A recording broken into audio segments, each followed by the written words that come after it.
give people a chance to find the show. I don't have the timer. I don't have my normal setup. There is Wi-Fi at this hotel, but I couldn't hook up my normal camera to it. So yeah, there's always challenges when we're on the road. But while we're just going to wait about a minute, like we always do, we don't have the timer, so that's why I'm stretching. But give me a moment to get it in front of me on my computer so that I could see this. Okay, and then on Facebook.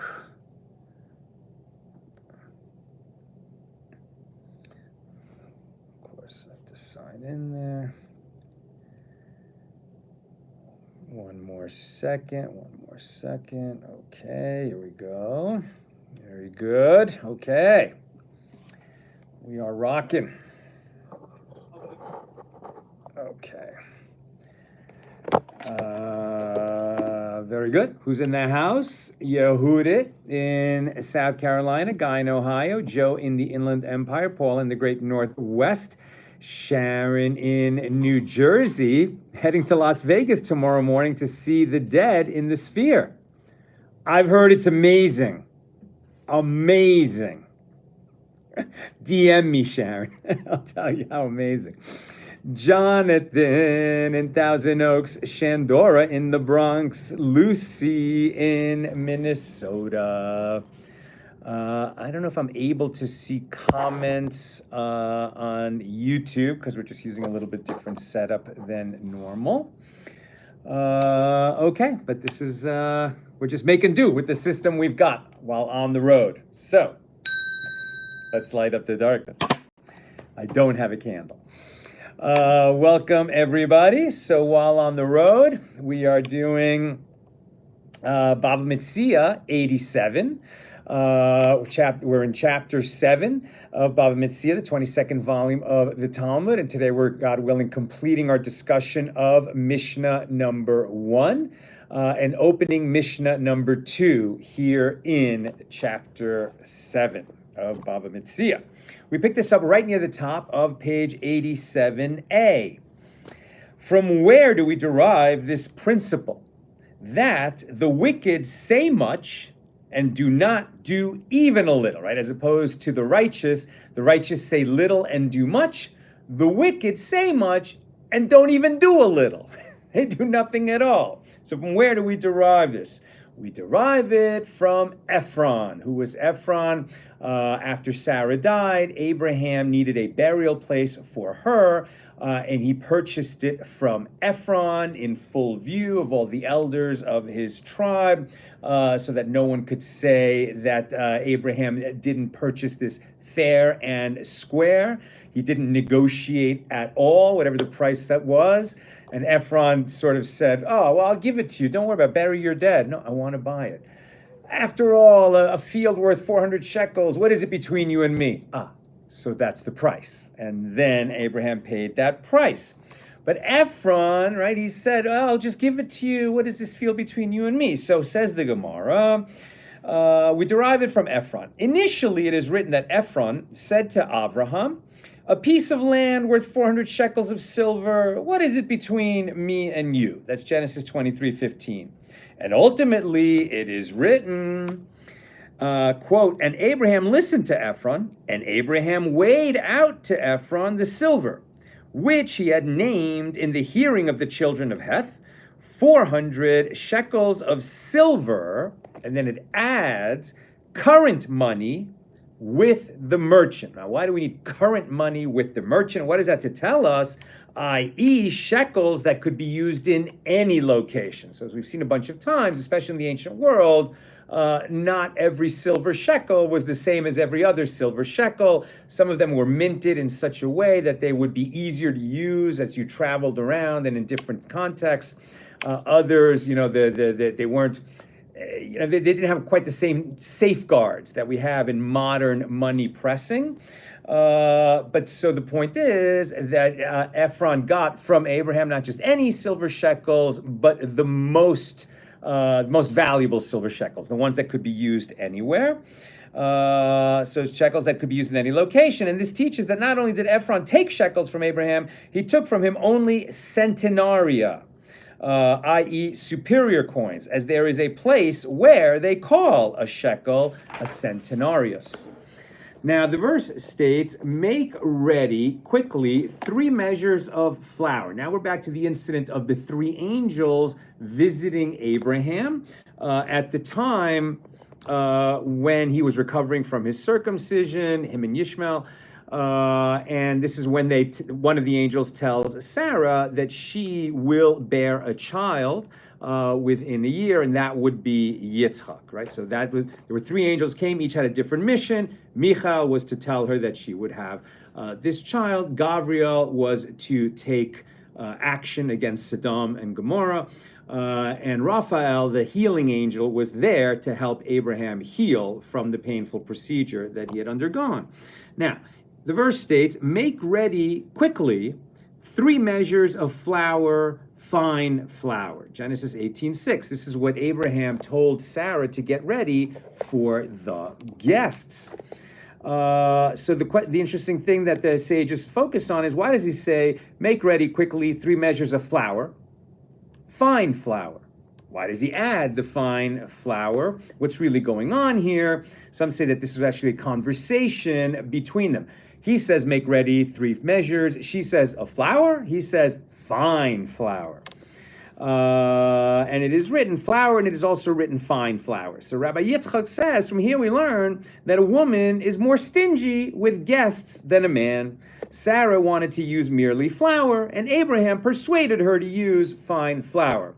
I think you could also characterize this as women have better, budget management skills around the home than their husbands, perhaps. Now, the Gemara continues its analysis of the verses. It is written, knead it and make cakes. Knead, K-N-E-A-D, knead it and make cakes. Genesis 18:6. And 2 verses later, it is written, and he took curd and milk and the calf, which he prepared. So Abraham served these items to the guests, and yet he did not bring. He asked his wife to make bread. That's why he called for 3 measures of fine flour. But when he served the guests, the bread is not mentioned. Was this just an oversight in the Torah, or are we to learn something from this omission? He did not bring the bread. So Ephraim Mikshah, the disciple of Rabbi Meir, says in the name of Rabbi Meir, Abraham, our forefather, would eat non-sacred food only when he was in a state of ritual purity. In other words, he treated his food as though it were consecrated to God. Now, obviously, Abraham lived long before the rules of Tumah and Tahara, of ritual purity and impurity had been given in the Torah. I mean, when it would be given hundreds of years later to his descendants. But we also have a tradition that the patriarchs, Abraham, Isaac, and Jacob, either instinctively knew or had received a tradition, as a result of the prophecy that they enjoyed, speaking to God directly, and they were naturally following so many Torah laws, even though the Torah wouldn't be given for hundreds of years. And so here we're learning that Abraham sort of conducted himself according to the highest levels of purity and holiness, right? So that he would only eat food when he was in a state of ritual purity. Which is something that only the most stringent Torah scholars would do in later generations, but he did that. And Sarah, why is that relevant? Because Sarah, our foremother, had menstruated that day, which meant that she was tameh, right? So when a woman is having her menses, she is tameh. And therefore something that she touched would become tameh. And even though you can eat tameh bread, if you're not a Kohen, right? Only Kohanim have to eat in a state of ritual purity. Abraham held himself to this higher standard. So when he realized that this bread was tameh, he did not eat it. And if he wasn't eating it, he didn't serve it to his guests. And the next verse states, and they said to him, the angels said to him, where is Sarah, your wife? And he said, behold, in the tent. And the Gemara explains that this verse serves to inform us that Sarah, our foremother, was a modest woman. as she remained inside while the guests were present. And Rav Yehuda says that Rav says, and some say it is Rabbi Yitzchak who says, the ministering angels who visited Abraham in the guise of travelers knew that Sarah, our foremother, was inside the tent. They knew that. So why were they asking, where is Sarah, your wife?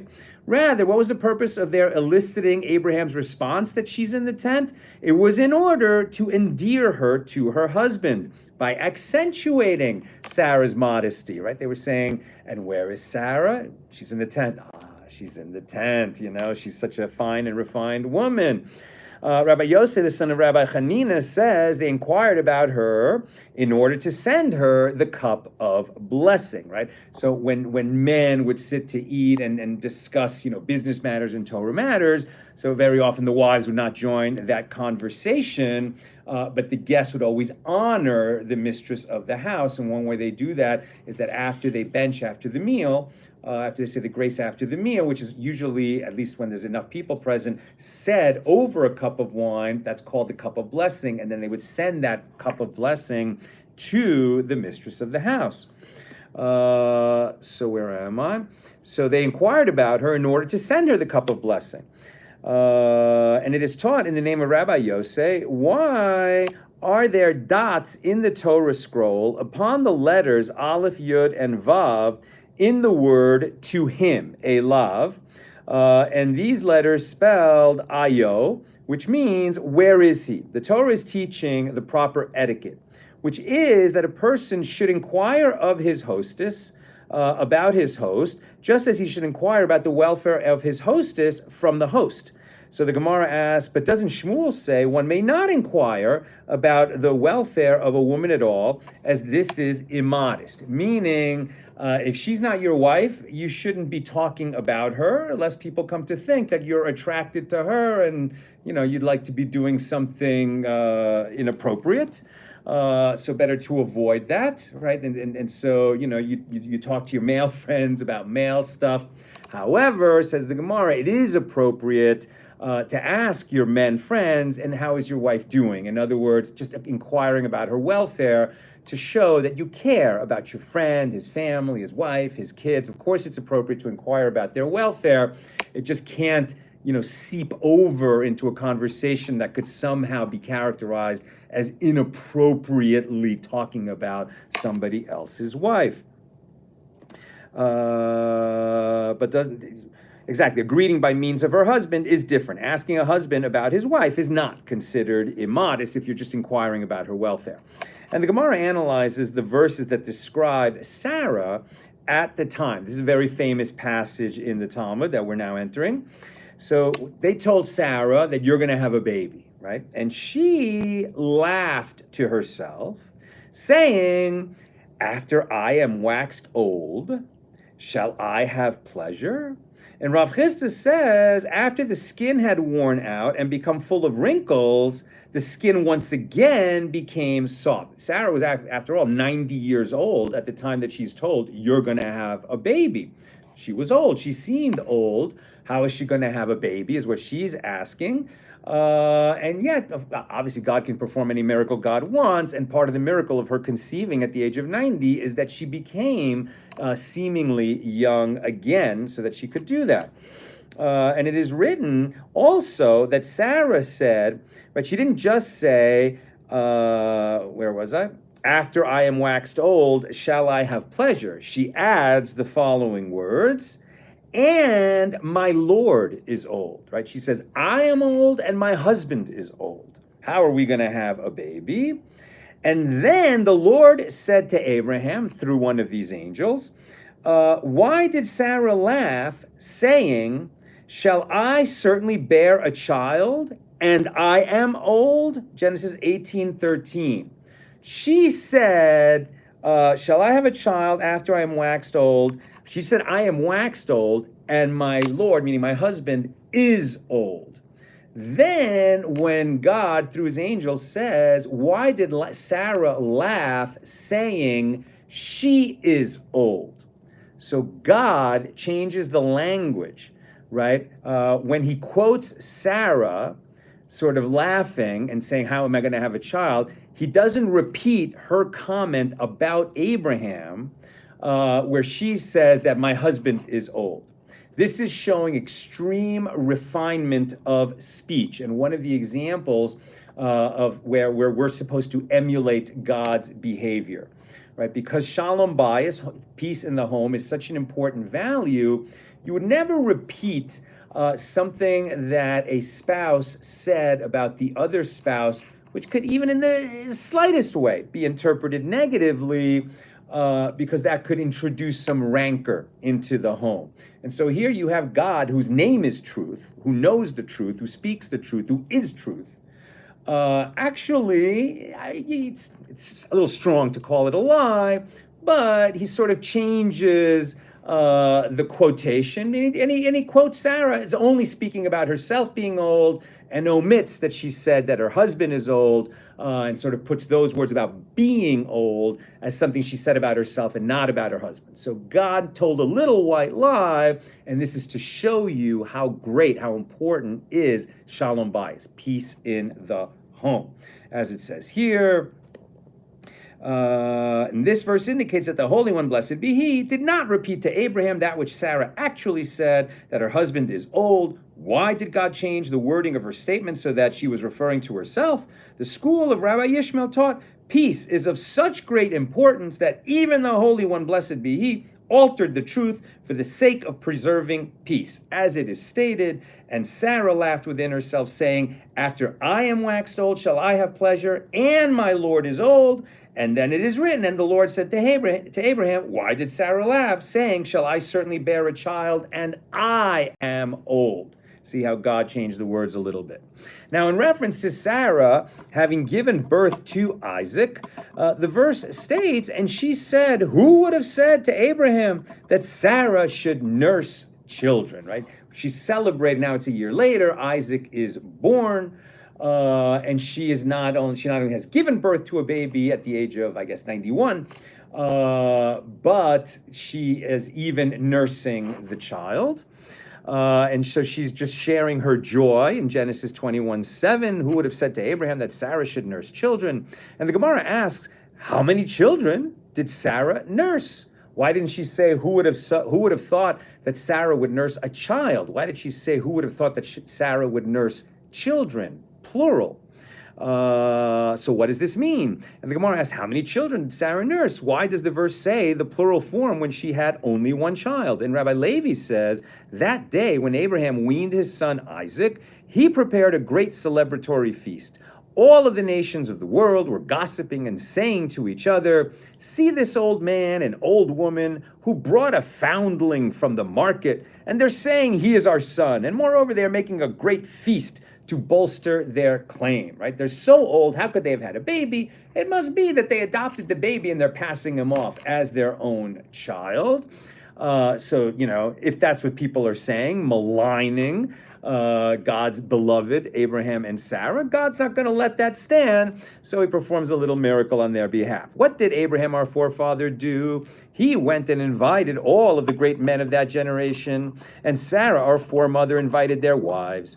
Each and every one of the wives brought her child with her, but did not bring her wet nurse. And a miracle occurred to Sarah, our foremother, and her breasts were opened like two springs, and she nursed all of these children. And still those people were gossiping and saying to each other, well, even if Sarah at 90 years of age can give birth, can Abraham at 100 years of age father a child?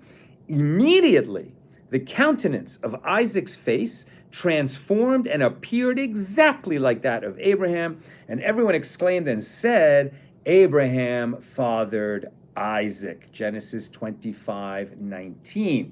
So Isaac was not necessarily destined to have the same face as his father and look just like his father Abraham, but as a result of these people gossiping and their whatever nonsense, little miracle was performed, and Isaac grew up to look exactly like his father Abraham. So everyone obviously knew that Abraham was the father. New subject. The Gemara continues discussing Abraham. Until Abraham, there was no aging. Can you imagine that? There was no aging. People would die at the end of their years, but they wouldn't grow old. Now, this is a little bit odd since we were just talking about that Sarah was old and seemed old and that her skin softened. But maybe this is a parallel teaching, because here the Gemara says that until Abraham, when people reached the end of their years, they would just expire. They wouldn't have this long period of aging. They just, when their years expired, died. But they didn't look old as they approached old age. Until Abraham, there was no aging, i.e., old age was not physically recognizable. Consequently, one who wanted to speak to Abraham would mistakenly speak to Isaac, and vice versa. An individual who wanted to speak to Isaac would speak to Abraham, as they were indistinguishable. Abraham came and prayed for mercy, and aging was at last noticeable. As it is stated, and Abraham was old, well stricken in age. Genesis 24:1. And this is the first time that aging is mentioned in the Bible. And that's why the Gemara brings down this teaching. Until Jacob, there was no illness leading up to death. Rather, one would die suddenly. Jacob came and prayed for mercy. Now you would think, well, wait a minute. Isn't it better? Okay, you look a little old, but you live out all your years, and then when your time comes, okay, so you fall down dead. Why go through illness, the kind of illness that can be so painful and debilitating and sad, when people, get sick and get really sick and have terminal illness and die? Why would that be considered a mercy? And the answer is because when people get ill and the illness gets worse and worse, and that you realize and they realize that this is the end, so it gives people a chance to say goodbye. That's why it's a mercy. Jacob came and prayed for mercy, and illness was brought to the world, allowing one to prepare for his death. As it is stated, and one said to Joseph, "Behold, your father is sick." Genesis 48:1. And this is the first time that sickness preceding death is mentioned in the Bible. And until Elisha, the prophet Elisha, right, who came after Elijah, one did not fall ill and then heal, as everyone who fell ill would die. Elisha was the first one to get sick and recover from illness. Until Elisha, one did not fall ill and then heal, as everyone who fell ill would die. Elisha came and prayed for mercy, and he was healed. As it is written, now Elisha fell ill with his illness from which he was to die. 2 Kings 13:14. By inference, one can derive that he had previously fallen ill with other illnesses from which he did not die. The sages taught Elisha fell ill with 3 illnesses. One was due to the fact that he pushed Gehazi with both hands, i.e., he banished Gehazi without granting him a chance to repent. One was due to the fact that he incited bears against young children who were mercilessly teasing him, but he shouldn't have done what he did. And one was the illness from which he died. As it is stated, now Elisha fell ill of his illness from which he was to die. A new subject. And we're going back to discussion of our Mishna number 1 here in chapter 7, which taught what is the minimum wages that you can pay to a laborer and what do you have to feed your laborer while they are working. So the Mishnah teaches that Rabbi Yochanan ben Metzia said to his son, rather, before they, the laborers, begin engaging in their work, go out and say to them, the stipulation that food will be provided is on the condition that you have the right to claim from me only a modest meal, right? A meal of bread and legumes, which is the typical meal given to laborers in that locale. And remember, we said everything about labor law is you do what is accepted practice in that region. So Rav Acha, the son of Rav Yosef, said to Rav Chisda, did we learn bread of legumes, some kind of lentil bread, which is an inferior quality bread made of legumes, or did we learn bread and legumes? So good bread and and some beans or legumes on the side. And Rav Chisda said to him, by God, that word vekitnit requires at its beginning the letter vav as large as an oar made of cypress wood, because this is undoubtedly the correct version, meaning, yeah, you give your laborers bread and legumes, not cheap legume bread. And the Mishnah teaches that Rabbi Shimon ben Gamliel says that the son of Rabbi Yochanan ben Metzia did not need to state this, as the principle is everything is in accordance with the regional custom. And the Gemara asks, this term, everything, serves to add what? What is the Tan including by this term? And the Gemara answers, it serves to add that which we learned in a Baraisa with regard to one who hires a laborer and said to him, I will pay you as one or two of the residents of the city are paid. So what does he owe him? He gives him wages in accordance with the lowest wage paid in that region. This is the statement of Rabbi Yehoshua. But the rabbis, the majority, overrule Rabbi Yehoshua and say one divides the difference between the highest and lowest paid wages, thereby giving the wages to this laborer according to the average of the regional custom. And this halacha, this law, is alluded to in the statement of Rabban Shimon ben Gamliel. And that concludes our discussion of Mishnah number 1 here in chapter 7 of Tractate Bava Metzia. Now, Mishnah number 2. This Mishnah deals with the law that a laborer is permitted to eat from the produce with which he is working. And these laborers may eat by Torah law. A laborer who works with produce that is attached to the ground at the time of completion of its work. In other words, one who is hired to harvest produce in the field, he may eat of the produce that he is harvesting. And a laborer who works with produce detached from the ground before the completion of the work, meaning somebody who's grinding, harvested grain, he can work with it as long as it hasn't reached the stage at which it has to be tithed. Once it's tithed, he can't eat of it because it might not have been tithed yet. But if it's still in the process of reaching the state where it would be tithed, then he can eat from what he is working with. And this is the law provided that the workers are working with an item whose growth is from the land. And these are laborers who may not eat from that which they are working with. A laborer who works with produce that is attached to the ground, not at the time of the completion of its work, i.e. while it is still growing. So for example, you're working in an orchard, your job is to remove weeds, but the apples aren't ready to be harvested yet, so you can't take those apples. Your job isn't to harvest apples that are ready to eat. You have a different kind of job, so you can't eat those apples. And the laborer who works with produce detached from the ground after the completion of its work, when it is sufficiently processed and therefore subject to tithes, so he can't take from that food because it's subject to tithes and it may not have been tithed yet. Obviously, you have to feed him while he's working. The question is he also freely allowed to eat from that which he is harvesting, only in the conditions that we've named and not in others? And a laborer who works with an item whose produce whose growth is not from the land, he can't take that. The Torah says specifically that one who is harvesting grapes can eat grapes, and one who is harvesting standing grain can eat of that grain. And now we're going to see, okay, well, that's the permit that's written in the Torah. How far does it extend? That's the Mishnah. Now the Gemara. We are on page 87b. The Gemara asks, from where are these matters that a laborer may eat from produce attached to the ground derived?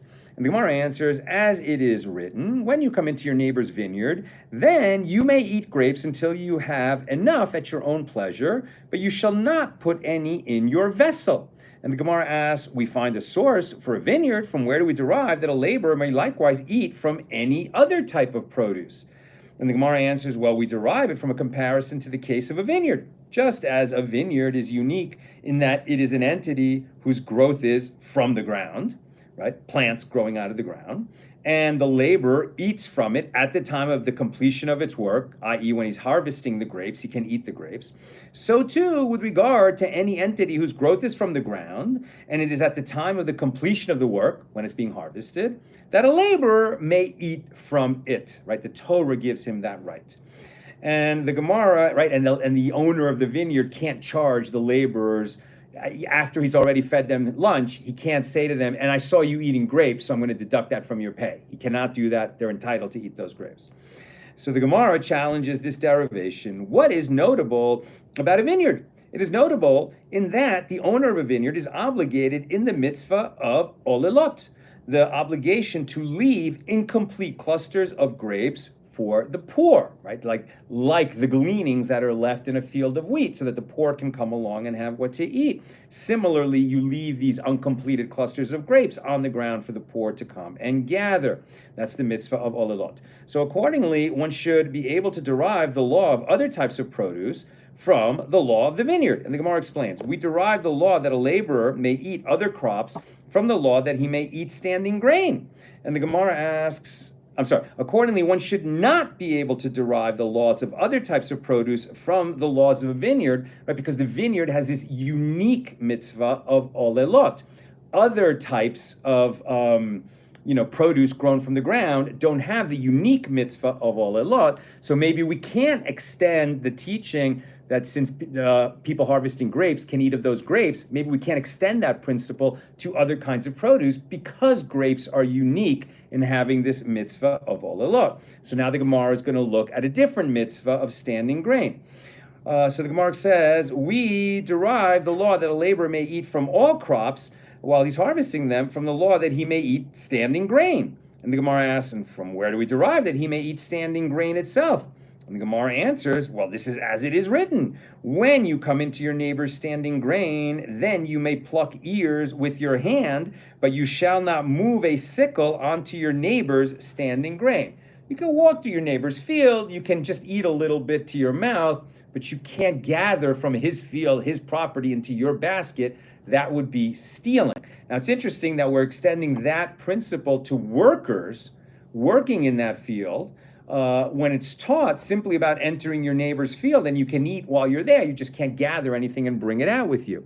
Now the Gemara responds, what is notable about standing grain? It is notable in that the owner of dough prepared from grain is obligated in the mitzvah of challah, right? So when you make a certain measure of bread, like about 5 pounds of flour worth of challah, then there's a mitzvah to remove some of that challah dough. And when the temple was standing, you would have to give that measure of dough to a Kohen, to a priest. Now we don't give it to the Kohanim, but when women are making challah and they're making enough of it, they still separate the challah and put that aside. And then we often burn that along with the other chametz right before Passover. But at any rate, bread made from grain has this mitzvah of challah. The mitzvah of challah doesn't apply to corn or legumes or grapes. So standing grain has a unique quality, and because of that unique quality, maybe we can extend a principle that applies to standing grain into other kinds of produce. Perhaps the merciful one is discussing any standing produce, not only the 5 grains from which challah must be separated. And the Gemara answers, the matter is derived by means of a verbal analogy between the term standing written here and the term standing written elsewhere. It is written here, when you come into your neighbor's standing grain, and it is written there with regard to harvesting the barley for the Omer offering, 7 weeks you shall count. That's the period that we're in now, the 7 weeks from Passover to Shavuos, from the barley that's brought on Passover to the wheat loaves that are brought on Shavuos, a period of refinement from barley, which is animal food, to wheat, which is people food. That's the period we're in now. But at any rate, it is written there, 7 weeks shall you count for yourself from the time the sickle is first put to the standing grain. So just as there in the verse referring to the harvesting of the Omer, it is the owner of standing grain who is obligated in the mitzvah of challah, as barley is one of the 5 grains. So too here with regard to a laborer, it is discussing standing grain whose owner is obligated in the mitzvah of challah. Well, it would seem that, if your laborer is harvesting legumes or corn, then he can't eat of it because those plants are not obligated in challah.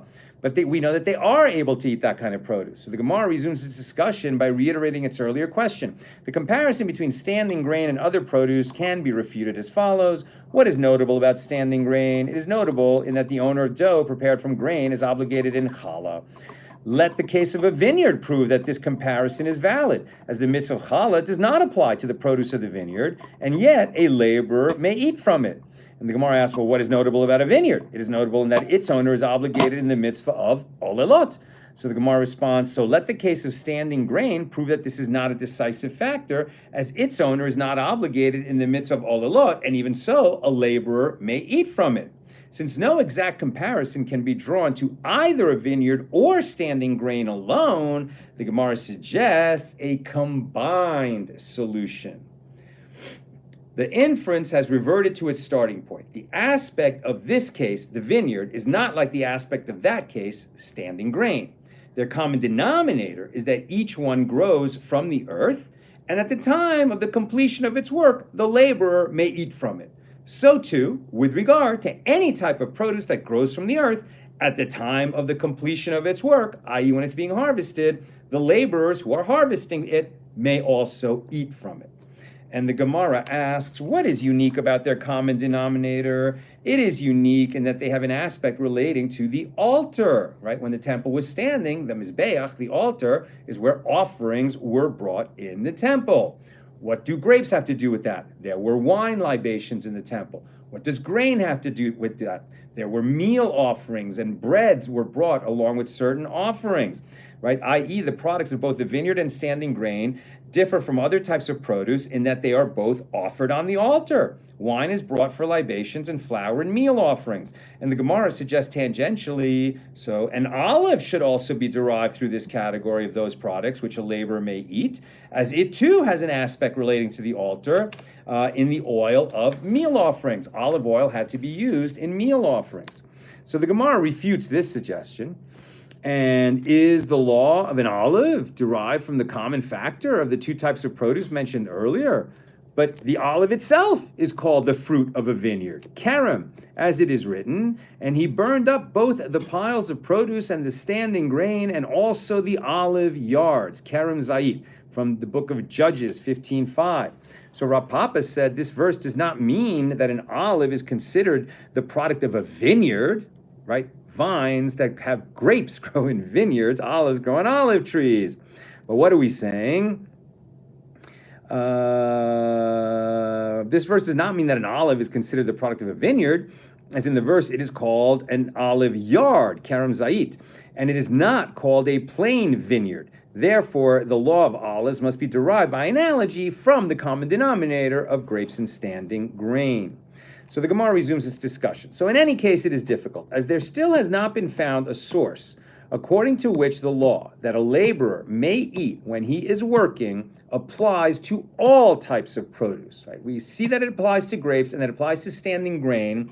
So we're saying that, well, what they have in common is that they come from the ground and that workers can eat of them when they're harvesting them. But because grapes and standing grain are involved in foods that are brought on the altar when the temple is standing, perhaps it only applies to those foods, and we would not extend this rule to corn and lentils, so we don't have our source yet. So rather, Shmuel said, the verse states with regard to a laborer who may eat produce, but you shall not move a sickle, Deuteronomy 23:26, and this serves to include all types of produce that are cut with a sickle. The Gemara answers, that law with regard to when a laborer may eat is derived from the verse, but you may not put any in your vessel, as the Gemara will explain later. Therefore, the word sickle is not required to teach that law and can be used as the source of the law that a laborer may eat all kinds of produce that are harvested with a sickle, as stated by Shmuel. And the Gemara asks, well, Shmuel's derivation works out well for any type of produce that requires a sickle for its harvest. But from where do you derive that the same applies to a type of produce that does not require a sickle for its harvest? If you're gathering fruit in an orchard, are you using a sickle? A sickle is for grain, not for, picking fruit off a tree. So rather, Rabbi Yitzchak said that the law concerning which produce a laborer may eat is derived from a different source. The verse states standing, comma, Deuteronomy 23:26. And the unmodified term comma serves to include any standing produce. And the Gemara asks, but didn't you say earlier that the term standing is written specifically for standing produce whose owner is obligated in the mitzvah of challah and not to other produce? Doesn't standing mean standing grain? You're saying that standing can mean any kind of produce that, stands ready to be harvested? The Gemara answers, that matter applies before we derive the law from the mention of a sickle. Now that a law was derived from sickle, any type of produce that requires a sickle for its harvesting is included, as stated earlier, and this applies even though the owner of that particular produce is not obligated in the mitzvah of challah. Therefore, we could extend this to anything harvested with a sickle. But what about fruit, often orchard? So accordingly, why do I need the term standing? It serves to include any standing produce ready to be harvested. So the Gemara asks, and now that we have derived the law concerning which produce a laborer is entitled to eat from both the mention of sickle and from the word standing, why do I need the earlier verse? When you come into your neighbor's vineyard, then you may eat grapes until you have enough at your own pleasure, but you may not put any in your vessel. What are we learning from that? And the Gemara answers that Rava said this verse is required for its unique laws, as it is taught in a baraisa that the phrase, when you come, tavo, is interpreted as follows. Coming, bia, is stated here, and coming is also stated there, in the day you shall give him his wages, and the sun shall not go down, tavo, upon it. Deuteronomy 24:15. So just as there in Deuteronomy chapter 24, the verse is speaking of a laborer, so too here in Deuteronomy chapter 23, the verse is speaking of a laborer, despite the fact that the detail is not stated explicitly in the verse. When you come into your neighbor's field, actually is talking about a laborer, though it doesn't sound like it. The Baraisa continues analyzing the verse. The phrase, in your neighbor's vineyard, indicates that it is prohibited for a laborer to put the grapes in his vessel only while he is working in the vineyard of a Jew, but not in the vineyard of a Gentile, where he may place grapes in his vessel. And the Gemara digresses to discuss this point. This explanation works out well according to the one who says that robbery from a Gentile is prohibited. And this is why it was necessary for the verse to permit a laborer to eat the Gentile's grapes while he's working in the Gentile's vineyard to harvest them, right? Now, this is fine according to the one who says it's prohibited to steal from a Gentile. Now, the Gemara is going to discuss what, according to the view that it is permitted to steal from a Gentile. I don't know whose view that is. That is not the law. Right? Somebody said that sometime, that perhaps the commandment to do not steal only applies to your fellow Jew, and there are other laws modifying that you could steal from, whether you could or couldn't steal from other people. But that is not the law. So in fact, robbery from a Gentile, it is prohibited to rob or exploit any person, whether he is a Jew or a Gentile. Now, this is the typical kind of phrase that could be taken out of context when anti-Semites make accusations about what the Talmud says or doesn't say. Oh, it says it's permitted to steal from a Gentile. Well, no, there was a minority view that said it might be, and that view was overruled. So not only is the law of the land the law that we have to obey, but in fact, it is a law, a halacha, an accepted halacha, that you may not steal from anybody, Jew or non-Jew. But according to the one who says, whoever this person was, and for whatever reason, that this is not the law. According to the one who says that robbery from a Gentile is permitted, now that robbery itself is permitted, is it necessary to teach that a laborer in the vineyard of a Gentile is permitted to put grapes in his vessel? And the Gemara answers, the one who maintains that robbery from a Gentile is permitted interprets the phrase, in your neighbor's vineyard, as teaching that a laborer may eat produce only in his neighbor's vineyard, but he may not eat produce of consecrated property. The term, then you may eat, so even the one who said that limited its application, but as I've now said 5 times, that's not the law. So let's move on. The term, at your own pleasure, kenafshecha, Deuteronomy 23:25, can also mean as you are. Consequently, the term kenafshecha teaches that just as the law is concerning the owner of the vineyard himself, so is the law concerning you, the laborer himself. Meaning, just as the owner, alluded to by the term nafshecha, may eat from the produce before its labor is complete, and he doesn't have to worry about tithing because it's still in the process of being harvested, so he also can eat of it, so too the laborer can eat and is exempt from tithing, just like the owner. I am so close to done, so questions or comments, please get them in now. And let me open this. Where is it? Where is the show questions? I'm not on my usual computer, so I can't see the questions that Nina will pass to me, but she's going to slip me the computer. Very good. Okay, she's going to pass me the computer. So the last paragraph, the expression "until you have enough" indicates that a laborer may eat until he is satiated, but he may not engage in excessive eating. Okay, he can eat some of what he's harvesting, but he can't like just sit there stuffing his face all day long and not working. He may not engage in excessive eating. The phrase, "but you may not put any of these foods in your vessel," teaches that at the time when you put the grapes in the owner's vessels, i.e. when you are harvesting grapes as your employment, then you may eat. But at a time when you are not putting the grapes in the owner's vessels, i.e. if the laborer is performing other tasks in the vineyard before harvesting, then he may not eat, right? So it's only while harvesting that he may eat. He can't just go willy-nilly and steal and eat. Okay, that's what I've got for us today. And with God's help, we will not have class tomorrow. Tomorrow's a travel day for us. So we will resume on Wednesday at the regular time, 6 p.m. Pacific. Okay, let me take a couple questions. There we go. What? Oh my God. Tom Beck says, sad news, I just found out today that Paula Schmidt-Klauser, who's been a member of this class for years, died last month. Oh, she had pancreatic cancer. Oh, may the neshama have a great aliyah, and we dedicate the learning that we have done today, and we've learned some very interesting topics today. May the learning we've done today accrue to the merit of Paula Schmidt-Klauser in the world to come. May her neshama, her soul, have a great aliyah, a great elevation in the world of souls, and we say amen.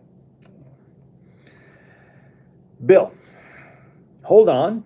That brings up a question that has been bugging me for a page or so.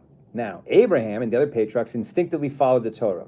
We've been told several times, I know, I just ignored it, I know what you're going to ask, but we've been told several times now that he's serving curds, which is dairy, with the beef of the calf. Now, granted, says Bill, I'm a Gentile, and the particularities of kashrut are not something to which I'm well versed in, but I was always given to understand that meat and dairy cannot be eating together. Correct. So, what's going on here? Is it that they're separate dishes at the same meal, and that's different?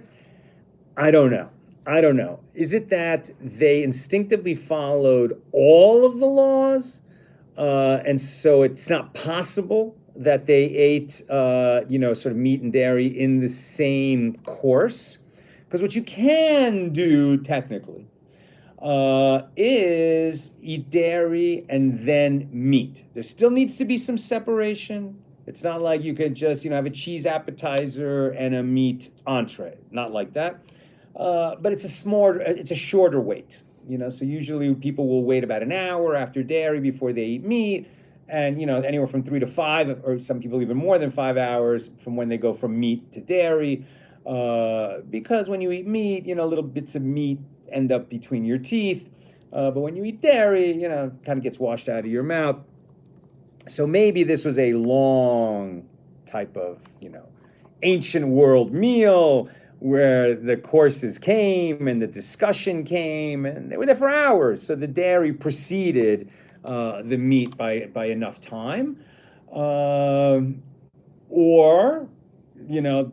that law had not yet been given. And certainly the rabbinic interpretations had not yet been given, right? So when the Torah was given, it said, don't cook a kid in its mother's milk. Certainly Abraham did not do that. And maybe these extra particularities that don't cook a kid in its mother's milk means no meat and dairy together, which the Torah doesn't spell out, but became a rabbinic ordinance to make a fence around the Torah. This is off the top of my head. This is definitely a great kasha that you're asking, Bill, and many, much bigger, more important, more knowledgeable commenters, real rabbis, have addressed this question, and I just don't have the answer at my fingertips, but yes, important question. Sharon, in the book of Ruth, didn't it also say that Naomi nursed Ruth and Boaz's child? I don't remember that. Did it say that? But that would be interesting. Yes, that would be interesting. But I just don't remember that offhand. But listen, once we're talking about prophets who are being told what to do and when to do and how to do by God directly, okay, then, other miracles can go along with it once they're already receiving direct communication from the Holy One, blessed be He. That's what I've got for us today. And with God's help, we'll be together again, not tomorrow, no class tomorrow, but when we resume on Wednesday at 6 p.m. Pacific. It's great to be learning with you, and I look forward to Wednesday. All the best. Finish that one. Finished.